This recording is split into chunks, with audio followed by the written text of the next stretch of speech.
నీటి చుక్కను పైకి లేపింది. అదే సీసాను మనం చల్లటి నీటిలో పెట్టినట్లయితే నీటి చుక్క మళ్ళా కిందికి వచ్చే అవకాశం ఉంది. ఇదే ప్రయోగాన్ని విద్యార్థులు ఎలా చేశారో మీరు గమనించండి.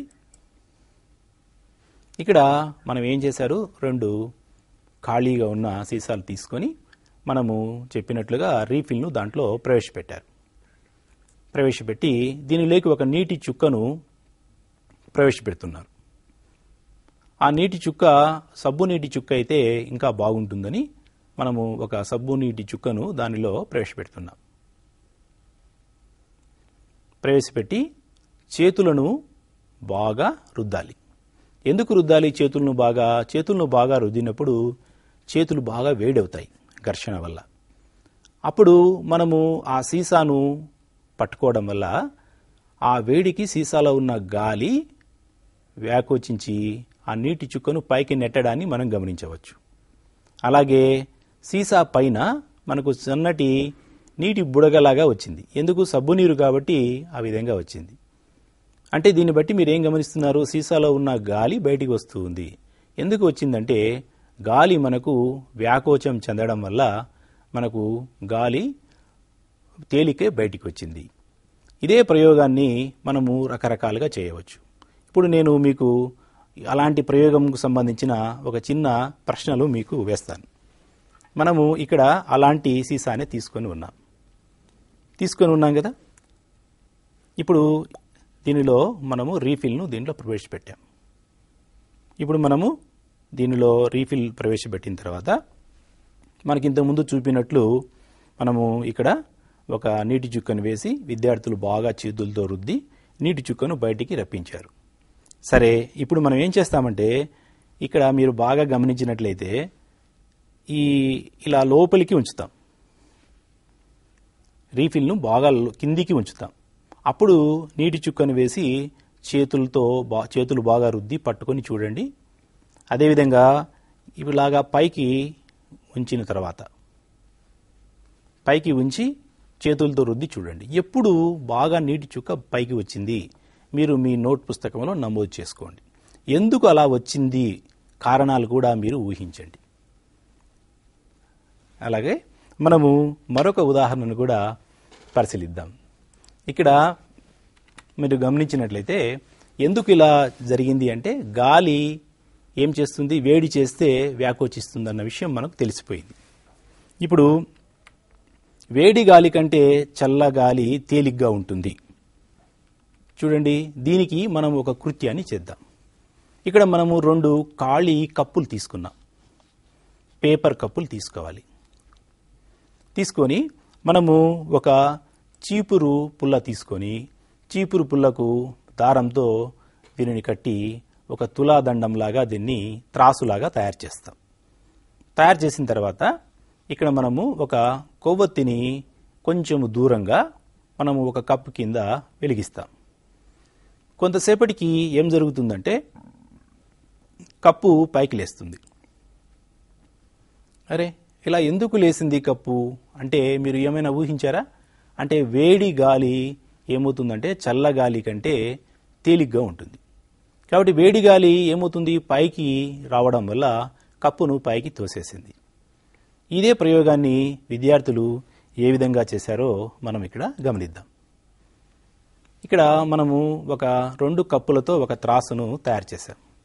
తయారు చేసి మనం ఏం చేస్తున్నామంటే క్రొవ్వొత్తిని మనము ఒక కప్పు కింద ఉంచుతాం. కొంచెం దూరంగా ఉంచాలి. మరి దగ్గరగా ఉంచినట్లయితే ఏమవుతుంది, పేపర్ కప్పు కాలిపోయే అవకాశం ఉంది. అలాగే కప్పులు ఇలా వేలాడదీసినప్పుడు వీటికి గాలి తగలకుండా కూడా మనం చూడాలి. గాలి తగులుతూ ఉంటే మనకేమవుతుంది, ఫలితం సరిగా మనకు రాకపోవచ్చు. చూడండి, మనము కప్పు పైకి లేయడాన్ని మీరు గమనిస్తున్నారా? వేడి గాలి ఏమవుతుంది, తేలిగ్గా ఉంటుంది. అందువల్ల పైకి వచ్చి కప్పుని ఇక్కడ పైకి లేపేస్తుంది.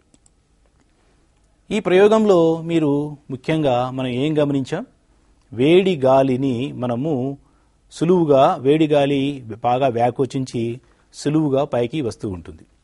ఇలా రావడానికి ప్రధానమైన కారణం ఏంటి? వేడి గాలి తేలికవుతుంది. ఎందుకు తేలికవుతుంది వేడి గాలి అంటే గాలి మనకు వ్యాకోచించినప్పుడు దాని యొక్క సాంద్రత బాగా తగ్గుతుంది. సాంద్రత బాగా తగ్గినప్పుడు ఏమవుతుంది, అది తేలికై పైకి వెళ్ళిపోతుంది. అందువలనే ఇక్కడ పేపర్ కప్పు కూడా మనకు సులువుగా పైకి లేచింది. ఇక్కడ పేపర్ కప్పులు కాకుండా మనం వేరే ఏవైనా కూడా ఉపయోగించుకోవచ్చు, కానీ అవి తేలిగ్గా ఉండాలి. మరి బరువుగా ఉంటే మనం ప్రయోగ ఫలితాన్ని ఇక్కడ చూడడం కష్టమవుతుంది. అలాగే మనము మరొక ఉదాహరణను పరిశీలిద్దాం. ఇక్కడ మనకు ఏమి తెలిసింది, వేడి గాలి చల్లని గాలి కంటే తేలిగ్గా ఉంటుందని తెలిసింది. ఇప్పుడు మీరు ఇక్కడ రెండు గమనిస్తున్నారు, వెంటిలేటర్లు, ఎగ్జాస్ట్ ఫ్యాన్స్ గమనిస్తున్నారు. వెంటిలేటర్లను మనము ఎక్కడ ప్రధానంగా వాడతామంటే ఇంటి గోడల్లో పై వైపున వెంటిలేటర్లను బిగిస్తాం. అలాగే ఎగ్జాస్ట్ ఫ్యాన్స్ను కూడా మనం ఏం చేస్తామంటే గోడలకు పైన బిగిస్తూ ఉంటాం. ఇలా బిగించడానికి గల ప్రధానమైన కారణం ఏమిటి అంటే, ఇప్పుడు వేడి గాలి అంటే మనము శ్వాసించడం వల్ల, అలాగే మనము ఇంట్లో వంటలు అవి చేయడం వల్ల గాలి వేడెక్కుతుంది. ఈ వేడెక్కిన గాలి మనకు తేలికై పైకి వెళ్తుంది. పైకి వెళ్ళినప్పుడు వెంటిలేటర్ల ద్వారా, ఎగ్జాస్ట్ల ద్వారా మనకు బయటికి వెళ్ళిపోతుంది. అలా వెంటిలేటర్లు బిగించకపోతే ఏం జరుగుతుందంటే గది బాగా వేడెక్కుతుంది. ఎందుకు ఎలా వేడెక్కుతుందంటే, వెంటిలేటర్ల గుండా వేడి గాలి బయటికి పోయినప్పుడు మనకు తలుపుల గుండా, కిటికీల గుండా చల్లని గాలి లోపలికి వచ్చి గది వేడెక్కకుండా ఉంటుంది. ఒకవేళ వెంటిలేటర్ లేకపోతే వేడి గాలి ఏమవుతుంది, ఆ చల్లని గాలిని లోపలికి రానియకుండా అడ్డుకుంటుంది. అందువల్ల మనకు గది వేడెక్కే అవకాశం ఉంది. అందువల్ల మనము గదులను చల్లగా ఉంచుకోవడానికి మనం వెంటిలేటర్లను బిగిస్తాం. ఇది భౌతిక శాస్త్రంలో ఉన్న ఈ సూత్రం మీద ఆధారపడే మనం వెంటిలేటర్లను మనం బిగించుకుంటాం. ఇప్పుడు మరొక ఉదాహరణను మనం పరిశీలిద్దాం. బెలూను ద్వారా గాలి వ్యాకోచాన్ని ఇక్కడ మనం చూస్తున్నాం. ఒక బెలూన్ తీసుకొని కొవ్వొత్తికి కొంచెం దూరంగా మనం బెలూన్ ఉంచాలి. ఏమవుతుంది, ఆ వేడికి బెలూను కొద్దిగా వ్యాకోచించి కొంచెం పెద్దదవుతుంది. మరీ దగ్గరగా ఉంచినట్లయితే బెలూన్ పేలే అవకాశం ఉంది. ఇప్పుడు మనం ఏం చేస్తామంటే అక్కడ దారాన్ని కొద్దిగా మనము తీసినట్లయితే బెలూన్ నుంచి గాలి బయటికి వస్తూ ఉంటుంది. అంటే పూర్తిగా తీయకుండా కొద్దిగా తీసినట్లయితే కొద్దిగా గాలి మనం బయటికి వస్తూ ఉంటుంది. బెలూన్ను మనం గట్టిగా ఒత్తినట్లయితే త్వరగా గాలి బయటికి వెళ్ళిపోతుంది. అంటే దీన్ని బట్టి మీరు ఏం గమనిస్తున్నారంటే గాలి అనేది అధిక పీడన ప్రాంతం నుంచి అల్ప పీడన ప్రాంతానికి గాలి అనేది మనకు వెళ్తుంది అని ఈ ప్రయోగం ద్వారా మనం తెలుసుకున్నాం. అలాగే మనము గాలి అనేది ఎక్కువ పీడనం నుండి తక్కువ పీడన ప్రదేశాలకు వీస్తుంది. ఇప్పుడు మీరు ఇంకొక ఉదాహరణను కూడా గమనిస్తున్నాం. వెలుగుతున్న అగరబత్తిలో పొగ పైకే ఎందుకు పోతుంది, ఎందుకు కింది వైపుకు రావడం లేదు అనేది కూడా మనం ఇక్కడ గమనించవచ్చు. అంటే అగరబత్తి వెలిగేటప్పుడు దాని చుట్టూ ఉన్న గాలి వేడెక్కుతుంది.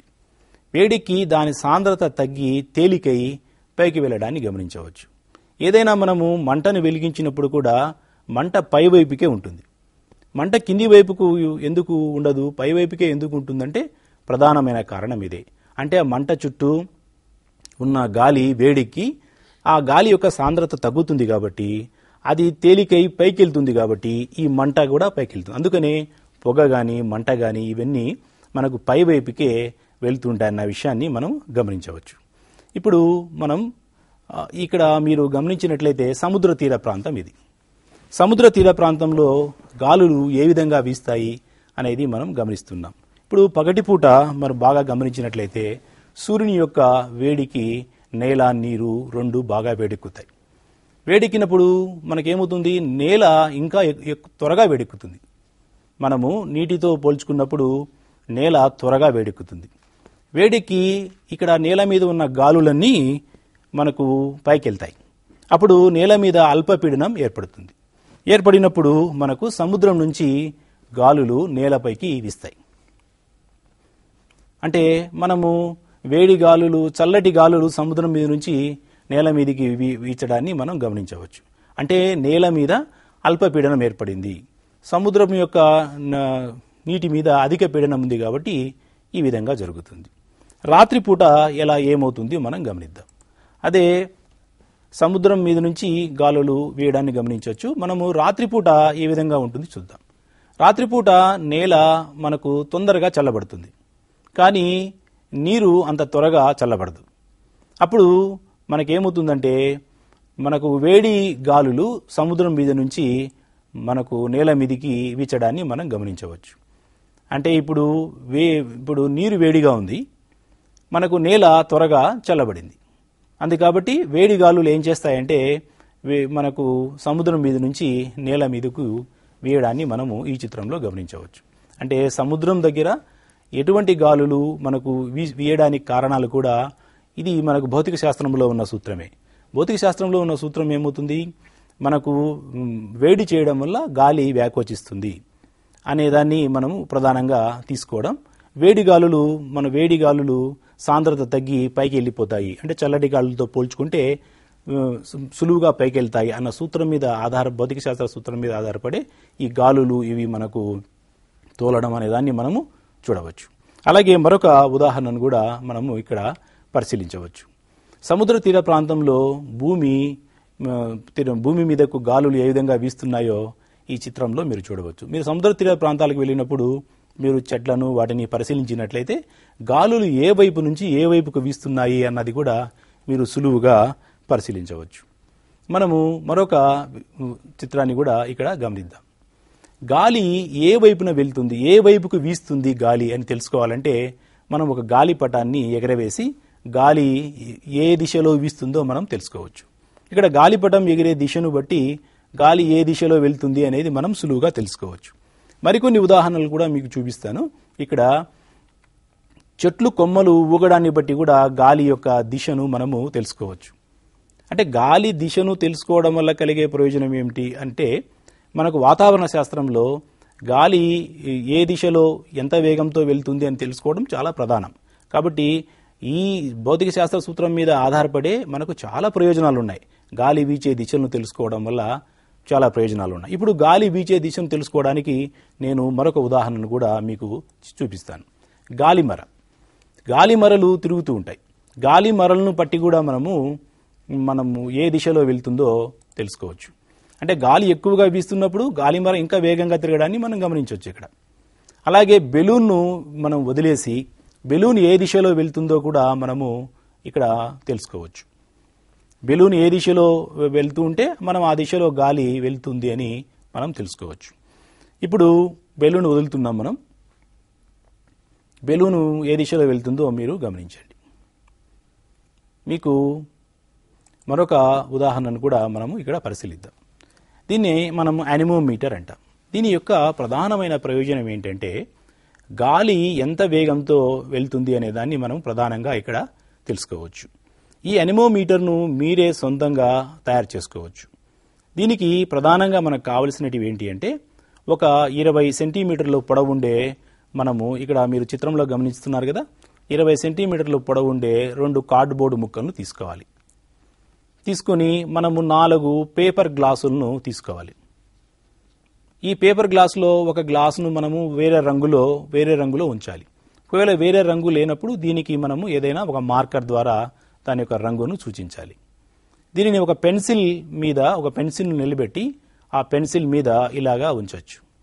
దీన్ని మనము గాలి ఎక్కడైతే బాగా వీస్తుందో అక్కడ ఉంచి యానిమోమీటర్ను ఇక్కడ మనం గమనించవచ్చు. ఈ యానిమోమీటర్లో మనము ప్రధానంగా తెలుసుకోవాల్సింది ఏంటంటే, ఇది బాగా తిరిగేటప్పుడు ఇది నిమిషానికి ఎన్ని చుట్లు తిరుగుతూ ఉంది అనేది మనం గమనించాలి. ఎలా గమనిస్తామంటే మనకు ఒక ఇండికేటర్ ఉంది, అంటే ఇక్కడ ఒక సూచిక ఉంది. అంటే మనము ఎరుపు రంగులో ఉంది కదా ఇక్కడ, దీన్ని బట్టి మనం ఏం చేస్తామంటే ఇక్కడ నిమిషానికి ఎన్ని చుట్లు తిరుగుతూ ఉంది అనేది మనము ప్రధానంగా గమనించవచ్చు. ఇప్పుడు యానిమోమీటర్ను మనము ప్రధానంగా ఎట్లా తయారు చేస్తామనేది మనం పరిశీలిద్దామా? యానిమోమీటర్ను చూడండి, మన యానిమోమీటర్లో 2 కార్డ్బోర్డ్ ముక్కలు తీసుకున్నాం, ఇక్కడ పేపర్ గ్లాసులు తీసుకున్నాం, ఇక్కడ ఒక స్టాప్లర్ ఉంది, అదేవిధంగా ఒక సిజర్ తీసుకున్నాం, ఇక్కడ ఒక మార్కర్ తీసుకున్నాం, అలాగే ఒక పెన్సిల్ తీసుకున్నాం, అలాగే ఒక నీడిల్ తీసుకున్నాం. అంటే నీడిల్ అంటే ఒక పుష్ పిన్ లాంటివి తీసుకున్నాం. ఇప్పుడు దీనిని ఏం చేస్తామంటే స్టాప్లర్ ద్వారా ఈ రెండింటిని మనము ఇక్కడ పిన్ చేస్తున్నాం. ఇక్కడ 4 పేపర్ గ్లాసులు తీసుకున్నాం. ఒక గ్లాసును మనం ఏం చేస్తున్నామంటే ఇక్కడ ఒక మార్కర్ ద్వారా నలుపు రంగు వేసాం. ఇక్కడ వేసి దీన్ని పెన్సిల్ మీద ఉంచుతున్నాం. పెన్సిల్ మీద ఉంచి మనము ఏం చేస్తామంటే దీనిని గాలి ఎక్కడైతే బాగా వస్తూ ఉందో దాన్ని అక్కడ మనము ఉంచవచ్చు. దీని ద్వారా మనము ఏం చేయొచ్చు అంటే గాలి ఎంత వేగంతో వీస్తుంది అనేది మనం గమనించవచ్చు. గాలి ఎంత వేగంలో వీస్తుంది, ఏ దిశలో వీస్తుంది అనేది మనం ప్రధానంగా ఇక్కడ మనం తెలుసుకోవచ్చు. పిల్లలు, ఇప్పుడు మనము అనమోమీటర్ను ఎక్కడ ప్రదర్శించవచ్చు? మీ సైన్స్ ప్రదర్శనలో మీరే స్వయంగా తయారు చేసి అనమోమీటర్ను మీరు ప్రదర్శించవచ్చు. అదేవిధంగా మీ గ్రామ సర్పంచ్ వద్దనో, అదేవిధంగా మీ మండల విద్యాధికారి దగ్గరనో, లేకపోతే మీ రెవెన్యూ అధికారి దగ్గరనో మీరు అనమోమీటర్ను తయారు చేసి ప్రదర్శించండి. అలాగే మీ ప్రయోగశాలలో ఒక అనమోమీటర్ను తయారు చేసి గాలి ఏ దిశలో ఎంత వేగంతో వీసింది, ఏ రోజు ఎంత వేగంతో వీసింది అనేదాన్ని కూడా మీ పుస్తకంలో ఒక ప్రాజెక్ట్ వర్క్ లాగా రికార్డ్ చేయండి. ఓకే పిల్లలు, మనము ఈరోజు తెలుసుకున్న అంశాలు చాలా ఆసక్తికరమైన అంశాలు. వీటి మీద మీరు వీటిల్లో మరి కొన్ని ప్రాజెక్టులు చేసి మీ పుస్తకాల్లో నమోదు చేసి మీ ఉపాధ్యాయునికి చూపించండి. ఓకే పిల్లలు, బాయ్ చిల్డ్రన్.